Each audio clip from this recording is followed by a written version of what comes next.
Hi. Kidney failure, liver failure, heart failure ఈ మూడిట్లో ఒక ఇంపార్టెంట్ సిమ్టమ్ కామన్‌గా ఉంటుంది. పీడల్ ఎడిమా అంటే కాళ్ళ వాపులు. మన బాడీలో fluid production and fluid excretion మధ్యలో బ్యాలెన్స్ తప్పినప్పుడు గ్రావిటీ వల్ల ఈ ఎక్సెస్ ఫ్లూయిడ్ అంతా కాళ్ళలో చేరుతుంది. అందుకే కాళ్ళ వాపులు వస్తాయి. కాళ్ళ వాపులకు చాలా కారణాలుంటాయి. అందులో number 1 kidney failure.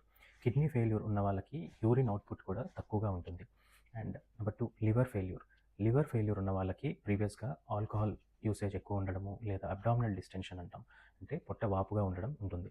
Number 3 heart failure. Heart failure ఉన్న వాళ్ళకి ఆయాసము ఎక్కువగా ఉంటుంది. ఎస్పెషల్లీ వీళ్ళు పడుకున్నప్పుడు ఎక్కువ ఆయాసపడి కూర్చోగానే కొంచెం ఆయాసం తగ్గినట్టు అనిపిస్తుంది. Number 4 medications.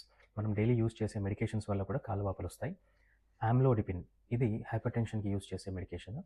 పయోగ్లిటాజోన్ ఇది డయాబెటిస్‌కి యూజ్ చేసే మెడిసిన్. అలాగే ప్రిగాబాలిన్ అండ్ గబాంటిన్ ఇవి నరాల సమస్యలకు యూజ్ చేసే మెడిసిన్స్. వీటి వల్ల కాళ్ళ వాపులు వచ్చే ఛాన్సెస్ కూడా ఉంటాయి. Number 5 hypothyroidism. హైపోథైరాయిడిజంలో కూడా మీకు కాళ్ళ వాపులు వచ్చే ఛాన్స్ ఉంటుంది. కాళ్ళ వాపులు కొన్నిసార్లు ఒకటే కాలికి పరిమితమై ఉంటుంది. అప్పుడు మనము లోకల్ కాజెస్ అంటే కాలికి ఏమన్నా ఇన్ఫెక్షన్ ఉందా, అంటే సెల్యులైటిస్ ఏమన్నా ఉందా అనేది చెక్ చేసుకోవాలి. నెంబర్ 2 డీవీటీ ఇది ఒక ఇంపార్టెంట్ కాంప్లికేషన్ అనమాట.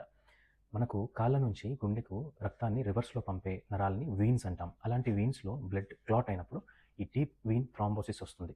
డీవీటీని మనము వెంటనే కనుక్కొని ట్రీట్మెంట్ ఇవ్వకపోతే ఈ క్లాట్స్ లంగ్స్‌కి షిఫ్ట్ అయ్యి ప్రాణానికే ప్రమాదం జరిగే ఛాన్స్ ఉంది. సో కాళ్ళ వాపులుంటే ఇగ్నోర్ చేయకుండా వెంటనే డాక్టర్‌ని కన్సల్ట్ అవ్వండి. Thank you.